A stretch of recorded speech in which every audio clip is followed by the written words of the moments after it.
we are here today to discuss some very interesting issues happened here in Slovakia, a very undiscovered country, I would say. Mostly known maybe for the ice hockey in US states, for NHL, but anywhere maybe Andy Warhol was a very famous Slovak guy.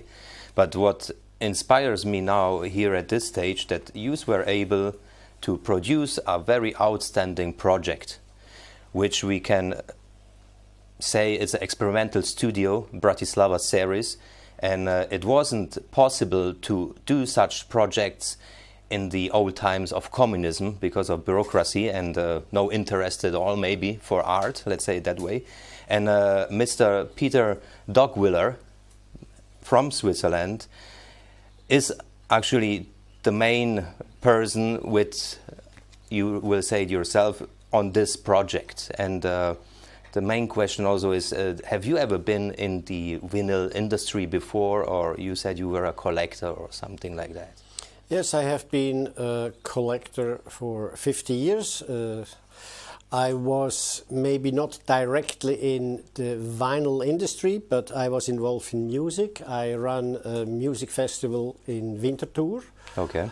Which had all different kind of music, from folk music to AC/DC. We did all the range, and experimental theater, etc. So I always had a strong link to music. I grew up in a house where Sunday morning there was free jazz, etc. So that's what I got acquainted, and that's my background. Oh, very nice, yeah. So could you tell us something more about this experimental studio? Like what I see here, it's well, it's in Slovak. Ina hudba, different music. Different music, yeah. yes. And we have, or you want to say it separately, or I just introduced the whole series. You did this actually 2 years ago, which I congratulate very much. I'm very proud of that also. I'm a Slovak. Nova Generacja, new generation. And the third part is naši hostia, our guests. So. Yes, I had the great and unique opportunity to meet a very important person to experimental music in Slovakia. This is Juraj Duriš, and thanks to him, he made possible to go to the archives, to make a selection, and to bring to your ears what has been hidden gems. Okay. The world didn't know about this, and now they can hear, they can listen to it. And it's fascinating how advanced, in one hand, Bratislava was, especially in the first phase, towards Prague. All right. That was actually the center of experimental music in Czechoslovakia, was Bratislava. Very nice, yeah, very nice. Also, this was produced in that specific architecture, I'd say, which is the turnaround pyramid, yeah, which I think Cairo doesn't even know about it, that we have such an architecture here and still people can walk inside. In Cairo you can't walk anymore inside, I'd say.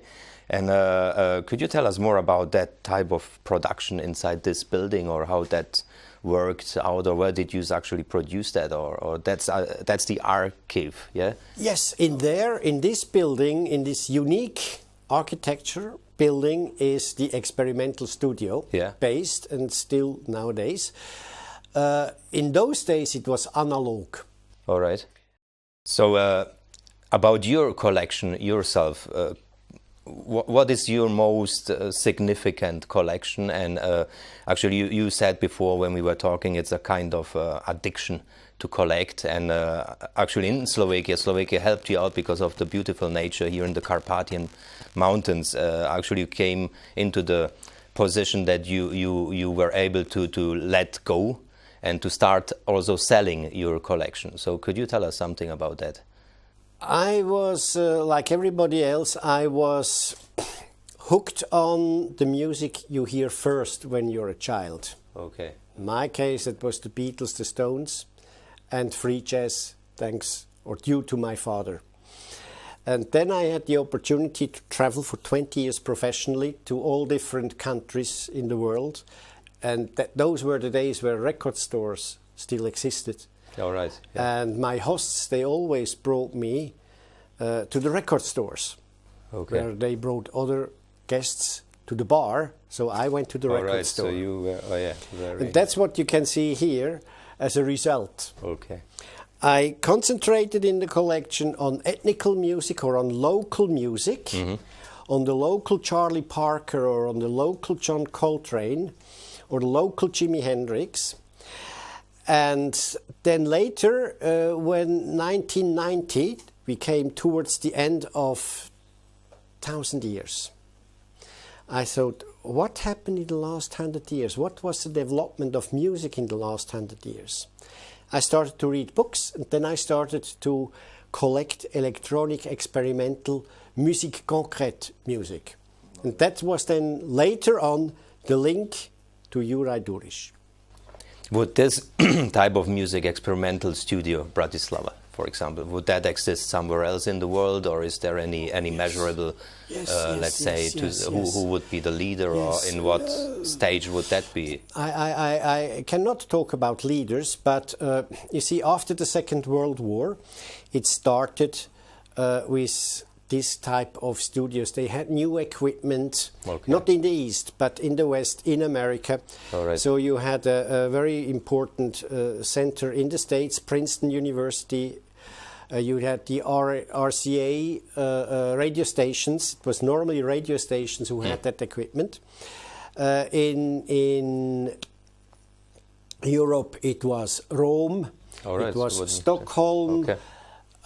It was also Hungary, Budapest, which had its own interpretation of socialism, always was in this field, was always a step ahead of their brother countries. There was also in Holland, in Japan was also an important studio, and they were connected. Poland maybe was the leader in Eastern Europe, and influenced intellectually, for sure, the other socialist countries or radio studios. Very important is also Romania. Romania, even so they had the hardest dictatorship with Ceausescu, he didn't care what they did. They could do what they wanted. And that was the most interesting music actually came out of Budapest. Bucharest. Bucharest, yeah. And what position would London play in that field? London not so much. London not so much because it was the musical center in Europe because of the beat, the rock, and it became an industry. There where they started to make money with music. Sales, they commercialized music. Of course, you always found some avant-gardists anywhere, even in Mongolia. But London, there was no significant center for experimental music. Okay, so Mr. Peter, you said there is another people out there with experimental studio. Do you actually have something from your collection in here which is global or? Oh yes, I would like to show you this one. This is Hungarian electronic music. And here, that was the first production of the Experimental Studio Bratislava published in Hungary. So that's the bridge. That's the bridge to the outside world for Bratislava. Here I have from Holland, Philips. They did some very attractive productions with a small single attached. From Philips directly, Holland, Utrecht, Sweden with John Cage and other international. They had actually also a festival, Stockholm's Music Festival of electronic music, one of the first in Europe. And then we have, as mentioned before, Italy, France. There is now in the Centre Pompidou. That's mostly on CDs.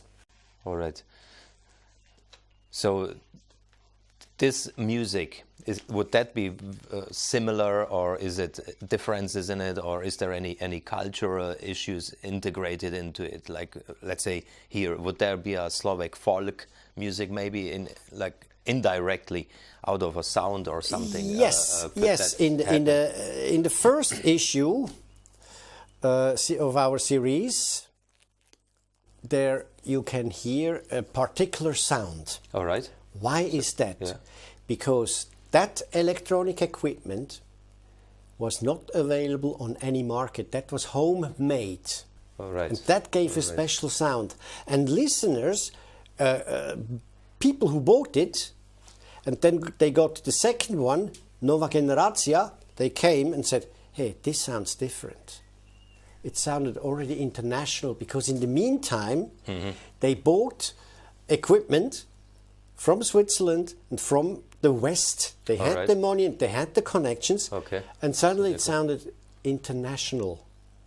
And the buyers didn't much appreciate it anymore. They said, so the first one is better. That has its that's a new character. That's a Slovak character. Okay, okay. So would this here be actually, if you compare it to fashion or to food industry, the high end of the let's say of the experience, emotional experience? If you go for a nice restaurant or fusion restaurant, would that be kind of a experience to people when they're listening to it, or? I hope it's it is a peak, but I don't believe in the word end. I don't hope it's the end, because it's art, and art should be developing. Okay. And find the next step. It was a very important step in the right direction of the musical development in Slovakia. All right. So where do you think the future will be in that music? What's the new challenge? What's the new direction, or would that be a fusion with other musics? Or there is always fusion, you know. Composers and artists, they always steal from each other, and then they create something new. It's always a Mischung. It's a Metzgla. This will continue, of course. Bartók stole music from folk musicians, etc. Mozart as well. So that's a process of evolution that's built in art, especially in music. And where is the next step? Now we have digital music. We have music without any format. Keine Tonträger, to say. I understand, yeah. The music develops when you have new instruments. So it really also depends on the instrument. Nowadays they make music with computers. Before it was with synthesizers. Before it was with electric guitars. Then it was with the saxophone. Then it was with the acoustic guitar or with the flute. Yeah. So actually in the end, to say Experimental Studio Bratislava series is a really Slovak heritage. Absolutely. Yeah. So Peter, we have got in Slovakia a really outstanding achievement in that movement of experimental studios or experimental development. Would you think Experimental Studio Bratislava, as it is now celebrating the 50 years of development, do you think it has a future, or especially in Slovakia, what would be the type of the next generation of artists, musicians to push that further? You see, there is a great opportunity next year. Next year in 2018 is the 50th anniversary of the Smolenice seminars. Okay. In 1968, there was the last seminars, a series of 3 as well, where people like Stockhausen, Ligeti, etc., world-known, even in those days, world-known leaders of that music, and not only of that music, in general of music. They went to, they gave seminars in Smolenice, they came to Slovakia, they taught, they made performances, etc. That was a really historical moment for this country, which has not been recognized yet. And also the government, they didn't only close the ears in those days, also the eyes. And they do the same thing still now in this country. So we have to do something to get more recognition, and this will then generate new curious musicians, composers, etc. to follow, to smell, what is that, what is this thing, how can we help, how can we get ourselves involved, etc. That's why next year Smolenice is a very important event. So you would say Smolenice would be kind of a mecca. Let's say we could push further if we get the right people on the boat. Yes. Maybe with a little bit of government support from the outside and or art, whatever. Depends how restrictive then this support will be. So far, and that was the amazing thing for the Experimental Studio Bratislava, they were rather independent from governments. They were kind of underground movement. That's why they have this exciting taste or sounds. Of course, money is always welcome, but if they don't want to tell you the direction, if they don't want to take influence, it's fine. All right, Peter. So I wish you a great future with that type of music, with all your team, with the project, with all the people coming on the boat. We actually also want to try to help you with our organization, and I wish you a great day. It was a very big pleasure for me. Thank you. Likewise. Good luck. Thank you. Thank you.